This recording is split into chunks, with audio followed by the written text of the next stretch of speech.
God bless everybody. Today it is December 23rd of 2023.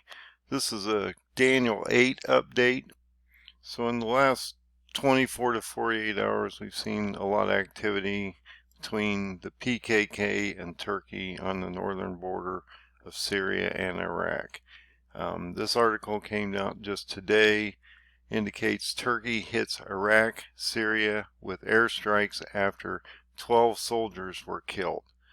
So, indicate that the Turkish Air Force conducted airstrikes in northern Iraq and Syria on Saturday, destroying 29 targets of the outlawed Kurdistan Workers Party, PKK, after 12 soldiers were killed in the past 2 days in the northern Iraq, the Defense Ministry said on Saturday. The operations were conducted in northern Iraq and Syria at 10 p.m. local time, and the targets hit include bases, shelters, oil facilities believed to be used by PKK militants, the minister said. It did not say which regions of northern Iraq and Syria it struck. Earlier Saturday, the defense minister said that 12 Turkish soldiers had been killed in the past 2 days in clashes with PKK militants in northern Iraq. The military carried out operations on PKK targets and said it neutralized at least 16 PKK militants on Saturday in ongoing clashes, the minister said in a statement. Turkey typically uses the term neutralized to mean killed.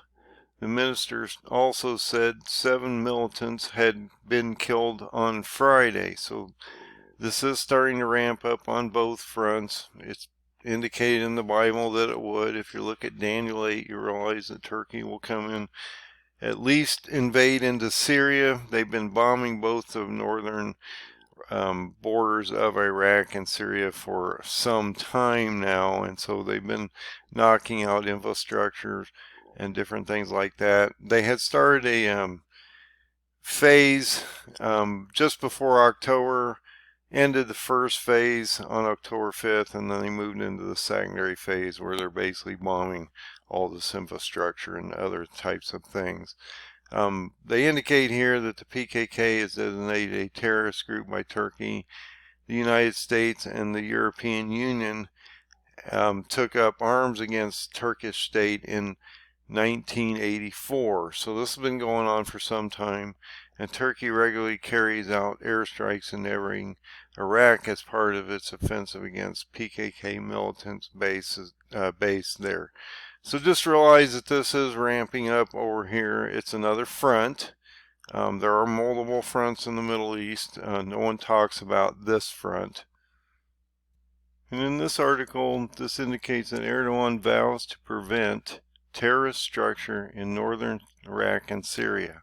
He's not going to allow the PKK and the Kurds to basically structure anything up there, and he's been softening them up for months, years actually, but especially in the last few months.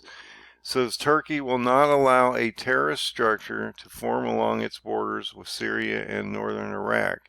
President Erdoğan said on Saturday in an event in Istanbul.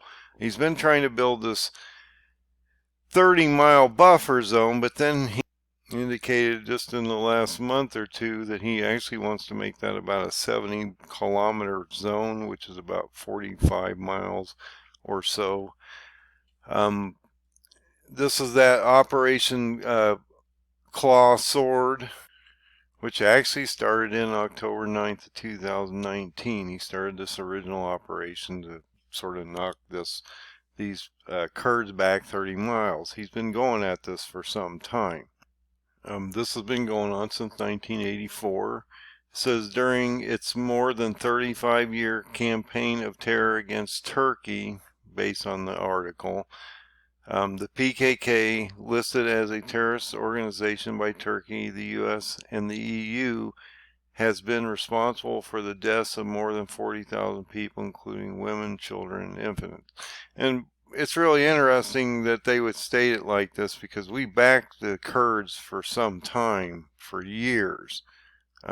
So, like I say, you have to look at the articles for what they are.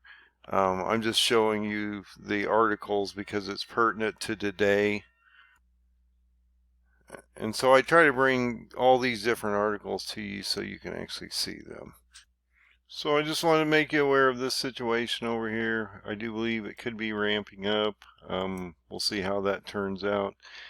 That date of December 22nd now, we're looking at that January 15 date because that's actually when Tentavet happened in 588 BCE. And so let's see what happens in the next 23, 24 days before January 15th, when I think we're potentially going to see a siege on Jerusalem by all these proxies and a potential invasion by Turkey as this starts to build up in the near future. So God bless. Have a great day. Find the open door. Find Jesus.